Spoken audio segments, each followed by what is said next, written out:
विदुर ने उनको उपदेश देना शुरू किया। बहुत बढ़िया उपदेश आता है ये, जो कि विदुर ने दिया धृतराष्ट्र को। उन्होंने बताया कि ना महान लोग क्या होते हैं, महान लोगों के क्या गुण होते हैं। ये इसलिए बताया कि पांडवों में ये महान गुण हैं और आप में भी ये महान गुण आने चाहिए। तो विदुर जी ने फिर उनको बताया कि वास्तव में सज्जन पुरुष जो महान लोग होते हैं उनके अंदर क्या क्या गुण होते हैं। पहला गुण ये होता है कि ना वो जो संसार के द्वंद्व हैं इससे प्रभावित नहीं होते, ये पहली क्वालिटी है उनकी। दूसरा ये है कि वो हमेशा ध्यान से सुनते हैं। जब भी कोई अगर शुभचिंतक उनको कुछ बताने के लिए आता है तो उसका बहुत ध्यान से सुनते हैं वो। तो ये सज्जन पुरुष और महान व्यक्ति की निशानी है कि वो ध्यान से सुनता है। तीसरी क्वालिटी है कि ना अगर कभी कैलेमिटी आ जाती है जीवन में, कोई आपदा आ जाती है, विपदा आ जाती है, तो उसमें जो ऐसे नहीं हो जाता, विचलित नहीं हो जाता। वो आपदा अगर आती है, विपदा आती है, तो उसमें विचार करता है कि इसमें ये किस वजह से आई है और इसमें क्या करना चाहिए। सज्जन पुरुष ये करता है। साथ ही क्या करता है, सज्जन पुरुष के अंदर ना सबके प्रति बहुत ही सम्मान की भावना होती है। जो वाकई में सज्जन पुरुष है वो सबका सम्मान करता है, बिना डिस्क्रिमिनेशन किए हुए, बिना भेदभाव किए हुए सबका सम्मान करता है। हमेशा अपनी इंद्रियों पे, अपनी इच्छाओं पे लगाम कस के रखता है। तो भले ही इंद्रियां यहां वहां भाग रही हों, लेकिन उनको वश में करता है। अपने मन को सुझाव देता है बार बार बार बार बार बार, और ये करने में कभी चूकता नहीं है। ये महान व्यक्ति की निशानी है। इंद्रिय तृप्ति से हमेशा बच करके रहता है और कभी भी समय खराब नहीं करता, और समय को बहुत मूल्यवान मानते हुए हमेशा समय का बेस्ट ऑफ द बेस्ट इस्तेमाल करता है। और कभी भी कोई कार्य जो मिल जाता है उसको अधूरा नहीं छोड़ता, उसको पूरा करता है, पूरा करता है उसको। भले उसमें अड़चने आती हैं लेकिन उस कार्य को पूरा करता है वो। साथ ही ना वो किसी की चापलूसी करता है, ना वो चापलूसी किसी की लेता है। चापलूस पसंद होते हैं ना, उनकी लाइफ में कभी अच्छे एडवाइजर्स नहीं आ पाते क्योंकि उन्हें चापलूस पसंद है। अच्छी अच्छी बातें करने लगे, अरे आप तो बहुत अच्छे हैं, जब से आप जिंदगी में आए ना जीवन ही बदल गया हमारा, आप तो शान है, आप तो आन है, बान है, शान है, दंडवत प्रणाम है, आप ही को ये है वो है। सब फ्लैटरर्स जो होते हैं इनको पसंद नहीं होते, ना इनको किसी की फ्लैटरी करना पसंद होता है। महान जो लोग होते हैं, ओके, ये कभी किसी के अंदर दोष नहीं देखते, और दोष अगर देखते हैं तो वो दूसरे के भले के लिए देखते हैं। क्षमा करना जानते हैं ये, इनके हृदय के अंदर कभी ग्रज नहीं होता, आक्रोश नहीं होता। महान लोगों के हृदय में कभी आक्रोश नहीं होता। और कभी भी हार्श वर्ड्स को इस्तेमाल नहीं करते, क्योंकि अगर किसी के हृदय में तीर चुभ जाए तो तीर निकाला जा सकता है और वहां के घाव को भरा जा सकता है। लेकिन जब बहुत इंसल्टिंग वर्ड्स को इस्तेमाल करता है तो इंसल्टिंग वर्ड्स ना हृदय की इतनी गहराई में चले जाते हैं कि उसके बाद ना व्यक्ति को उससे निकलना बड़ा मुश्किल हो जाता है। और कभी कभी तो लोग उन शब्दों को लेकर के जिंदगी पूरी जिंदगी बिताते हैं।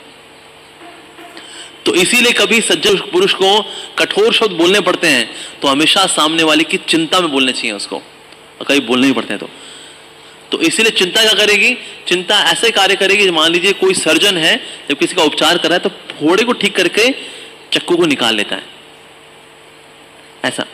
लेकिन कोई व्यक्ति सिर्फ हार्श वर्ड, तुम लोग कपटी, दम्भी, ये वो, धरती पे बोझ, तुम लोग मर जाओ, ये वो, जब सिर्फ ये शब्द बोलकर सिर्फ अपनी भड़ास निकालता है वो, उस भड़ास के चक्कर में क्या होता है, वो जो शब्द है उसके हृदय में रह जाते हैं हमेशा हमेशा के लिए।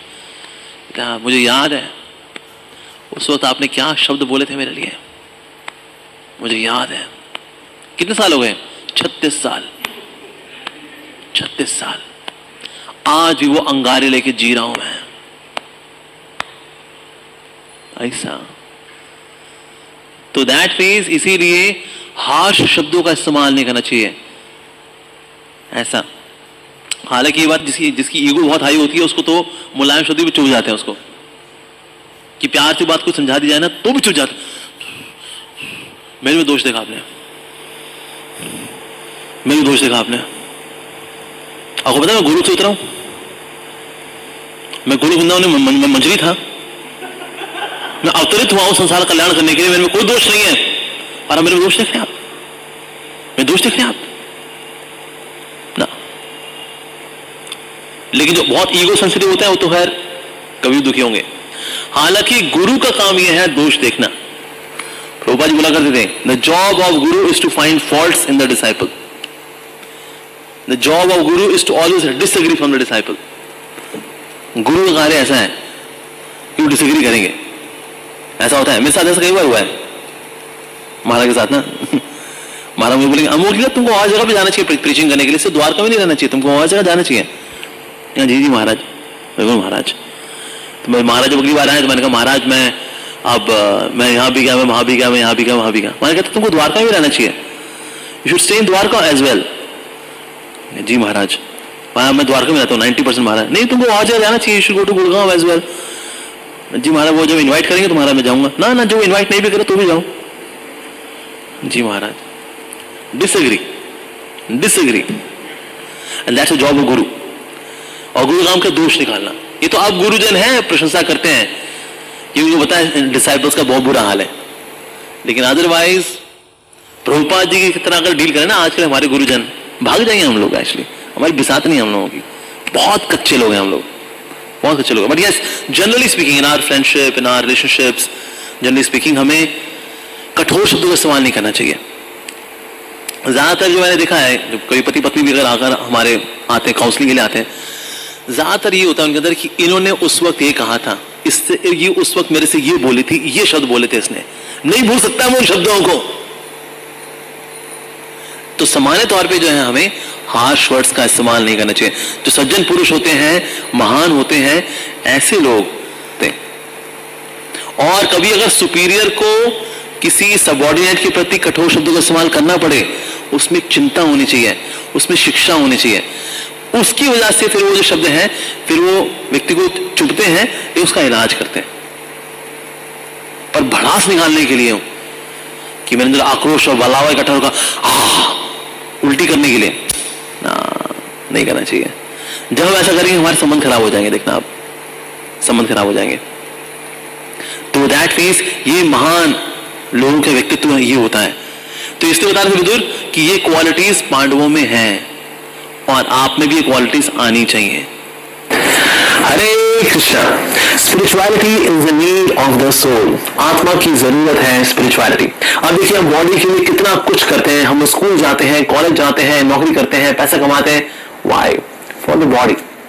But here comes a course which is a very scientifically explained and scientifically planned course. Spirituality for Modern Age series. इसके कई सारे बैचेस हैं जिसमें कई सारे लोगों ने एनरोल किया है and they are taking benefit of this course. Now we are going to start another batch for all of you. तो आप में से अब तक ऐसे लोग जिन्होंने कि इस कोर्स का फायदा नहीं उठाया है, एनरोल कर सकते हैं और फायदा उठा सकते हैं इस कोर्स का.